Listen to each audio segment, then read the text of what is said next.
Hello guys, and welcome back to another cold episode. On today's episode, we are back with some more Yu-Gi-Oh! Duel Links action, and as you can tell by the title and the thumbnail, we are talking about Darklords. Yes, Darklords are back. Why? Because the meta is extremely weak, and Darklord cards are extremely strong. They were printed more recently in like 2018, 2019, whereas most things that are currently in the game and currently top tier are, you know, from like 2012? Or have writing that seems like they're from 2012. I mean, have you read Gaia cards? Anyway, besides those, Draw Set Spell and Trap is still incredible, and we were able to get some sort of Spell and Trap card removal in the form of Archfiend Eccentric that isn't specifically a Spell or Trap itself, right? This is considered a monster, which means when you activate your Draw Sense Spell or Trap, you're guaranteed to get a Darklord card instead of something like Archfiend Eccentric. However, you're still able to utilize it to pop back row. So, that's why. Pretty simple. But, let's quickly talk about, well, you know what? I've done so many of these videos. You know how these cards work, right? We're playing the one Desire, the one Morningstar. We're adding in Superbia because guess what? Most of the time, what you're going to want to do is you're going to want to see either Nastin and a spell like Banishment or something along those lines. Well, basically Nastin and Contact or Banishment, right? Or you're going to want to see an Amdusk and Ukobak. Now, you could also bump this up to triple Ukobak and take out like a Tez or take out a Nastin or something like that, depending on how you want to play. But all in all, it's pretty... Actually, this is one of the times where the deck list is pretty flexible with how you can construct it. There's even another way to play with Destiny Draw, utilizing Dragons or Oasis of Dragon Souls, because this one just legitimately special summons a monster. I don't know why this card is in the game. This card's insane. Like, it's just Call of the Haunted for anything. And yet, for some reason, it's in the game. It's fair. It's balanced. Sure. Doesn't matter. Call of the Haunted's now in the game. It's all good. Anyway, the rest of these cards is pretty simple. You want to search cards. You want to, you know, sanctified loops. All of that stuff. The extra deck doesn't matter. I've never used it once. All of that stuff. Tez, I would definitely suggest playing 2 Tez, just because there is so many cards that destroy, and having Tez to just negate that and prevent yourself from just losing to random card destruction it's very nice. So there's that. Let's just hop into the replays and show you what I mean and why this deck is back. Alright, so here we are going first against Silvio. He's got Grit, but that's not going to matter because we drew Banishment and Amdusk. Therefore, we win the game. Good game. We're going to summon out the Nastin. We're going to add the Contact. You know the drill. We're going to activate Contact. We are going to bring back the Amdusk, and we're going to end the turn there. He's going to summon up all of his delicious Yosenjus, deal 900 damage, and guess what? It doesn't really matter, because we're still going to be able to get the search off. He's going to return all the things to hand, and he's actually going to have to discard for hand size, which is very funny. But we are going to add the Sanctified Darklord. We are going to activate Amdusk. We're going to grab the Ukobak. The reason we grab Ukobak here is because we have the Sanctified Darklord in the hand. Now, another reason why Darklords have come back is because you can actually set Sanctified and feel pretty confident that it's not going to get Cosmic Cycloned. A lot of people have moved away from Cosmic Cyclone and have moved towards things like Eccentric Archfiend and Mystical Space Typhoon for card, or more so for back row disruption, right? Mystical Space Typhoon simply because it doesn't deal damage to yourself. So therefore, you're able to survive, you're able to utilize skills like Grit and stuff like that more effectively. So here, I can grab the Sanctified and the Ukobak, which is another reason why we're playing more than just the one Ukobak, is because Sanctified can get it off of the field. So, all in all, it's a pretty good play. You set the Sanctified, and now you've got 2 negates, whereas previously, oftentimes, you would just have the 1, unless you were able to, like, loop an Ukobak onto the field while also getting enough. Anyway, you never had enough to utilize 2 Sanctifieds. But now we do. We're going to flip everything to attack. We're going to attack, and he's got nothing. There you go. Woo. Yeah. And this time, we get to go second. This deck truly wants to go second, and the reason for that is because we need to have a lot of cards in our hand. Like, we just want to see as many cards as we can, right? So here we get a godlike draw. We end up getting Superbia off of the banishment. We're going to do the full combo, basically get as much as we can. I'm going to search the Tez here, which will be important. And we're going to leave him with 1,400 life points after the Kiteroid. He is going to do his whole Zexal weapon transformation, and guess what? It doesn't matter, because he can't actually utilize the Utopia Ray. It's if you are 1,000 or less life points. Guess what? He's not. Also, that card's dumb. I don't like that that's in the game. I think it's stupid that you can literally just attack for game with a single card that doesn't target. It feels very dumb. Anyway, he goes into Spark Dragon, and I literally showed him that he had that I had Tez. But it doesn't matter, because we're just going to search Banishment, we're going to search Morningstar, I'm going to activate Nastin's effect to bring back the Amdusk, so that I can summon the Morningstar without being negated. I'm going to summon the Nastin from hand. I'm then going to get rid of all of that stuff. During the damage step, he blinks my, my attack, but he realized he didn't have anything. I don't know.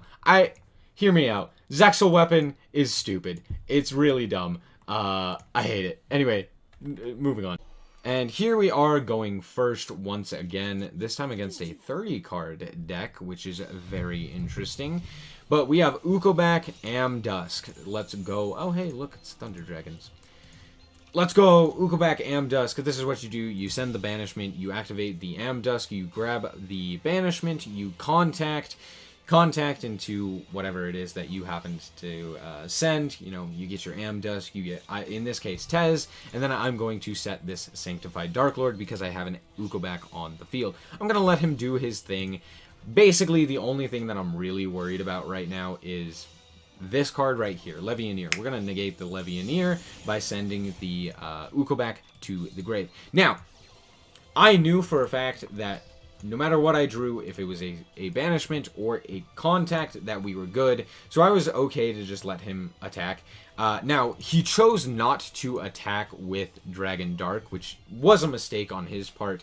I had already lost 1,000 life points in order to activate the effect of contact to bring the Tez back onto the field. So it ended up not mattering that he didn't attack. And I think that he thought it would have mattered. But it didn't, so there's that. Anyway, we're going to contact back the Amdusk. Amdusk is then going to use contact to get back the the Tez. We're then going to search out the Morningstar. We know for a fact that he doesn't have anything that he can activate at this point, so we're going to Morningstar, activate the Morningstar's effect. We're going to get 2 additional monsters onto the field. We're going to mill a bunch of cards. We're going to search out that Amdusk. The reason I search the Amdusk is so that I can get Tez into my hand if need be. So, but that will come up later. I'm going to swing into a few things here. We're going to swing in, and then we are going to swing into the last Dragonhawk. He's going to shuffle back 2 cards and draw 2 more. Did you know that this guy gets Allured of Darkness? I didn't. Anyway, he's going to Allure by Darkness. He's going to send the Sphere Karibo, interestingly enough.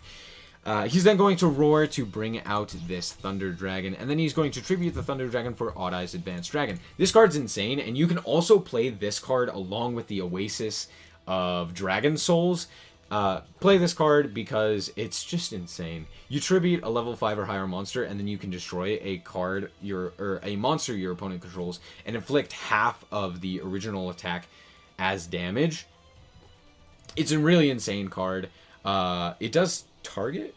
No, it doesn't target. So he could have destroyed Morningstar, but I negate it, obviously. I'm going to negate that. He's going to go into the rank 8 XZ, Heroic Sun thing, and then he's going to summon up his Thunder Dragon Duo.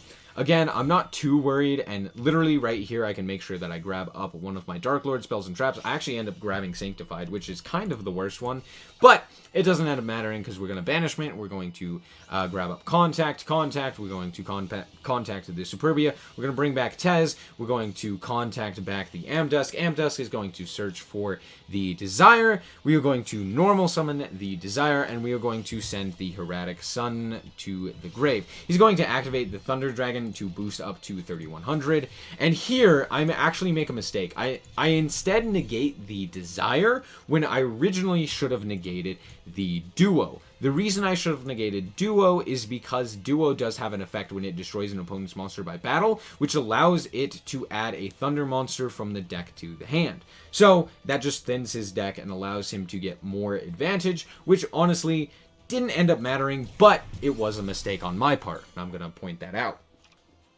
Here he's able to add back Thunder Dragon Hawk. We are going to activate Banishment because, of course, we were able to get it off of the Draw Stun Spell or Trap. We end up searching again for the Sanctified. We grab up ourselves the Desire, and okay, real quick, I grab up the Desire, I send his card away, I go in for the attack. We've got lethal on board with the Tez and the Desire. Both of them can put up lethal, and he decides to set the Tez into defense. Now, at the time, Desire was at 2000 attack, and so he's thinking he can survive. I just negate the effect, boost it back up to the 3000, and bada bing, bada boom. He didn't have any other hand traps, or if he did, it was something along the lines of a Veil, which wouldn't have done anything in this case. So there you go. We end up winning the duel there. Now, real quick, before I even talk about the deck, which you can see right over here, you know my thoughts on Darklords. Darklords are fun. Darklords are great. They're very recursive. They're a fun deck to play. They require you to actually think. It's great. There's interactivity between the decks, as you saw during those duels. It's very fun. However, a lot of these decks that I've played against are just not very fun, right? I lost this one to double Survival's End because there is no once per turn, no hard once per turn at all on this card, which means you can chain it. Here's what happened. He summoned TG Booster Raptor with this card, then utilized this card and chained it twice to the same Raptor and popped 2 monsters on my field. How is that okay? Konami? What? Who made this card? This card is awful. It does require you to play dinosaur monsters, but still. We've already watched that one. What was this one? Ah, yes. He drew the single lightning vortex. That was all. It was very disappointing. I didn't have the Tez, and I didn't have access to it. And he had the single lightning vortex. This guy, hear me out. Smile World is very poorly worded, because it says you can only activate or use the effects of Smile, spell, and trap cards until the end of your opponent's next turn. This is supposed to be a downside. It's not. It's the upside, because that means you can Amano Iwado and keep it on the field. Because guess what? Once per turn, during the end phase, if this card was normal summoned, return it to the hand. So, what you can do is you can normal summon this card, activate Smile World, and it stays on the field. Why is this important? Because monster effects cannot activate their effects. That's it. No effects can be activated. I outed this card and then lost because of the fact that he just could go into literally anything and kill me at that point. So he went into Malevolent Sin and killed me. This definitely needs to get changed, and I'm almost certain that it will. I'm sure DK has already made a video on it. I don't watch him. I don't know. Anyway, I lost to Treacherous Trap Hole. I didn't even lose to the ninja cards. I lost to Treacherous. Again, just field wipe, right? Totally fair, totally balanced. Thank you, Konami. Why is this metagame so weak? And why is Treacherous Trap Hole still a thing? We're not going to talk about this one. It's Metaphys. Metaphys is trash. And then, anyway, I hate dueling in Legend. Just, I hate it. It's so bad. And the reason for that is very simple. Everyone is not playing decks that are meta, or top tier, or good, or interesting, or competitive. They're all playing decks that are unfun to play against. I don't see a single deck that was fun to play against, except for this one. That was it. And I happened to beat that one. All of the rest are not fun to play against. At all. Yosenju, terrible. Triamid, a travesty. Metaphys deserves to burn in hell. I don't know what you want from me. This is so incredibly unfun. I really wanted to make this video because I love Darklords and it's so fun. But jeezum crow, like, why would you torture yourself with... This is torture. I'm not making any more videos. Thank you. Goodbye.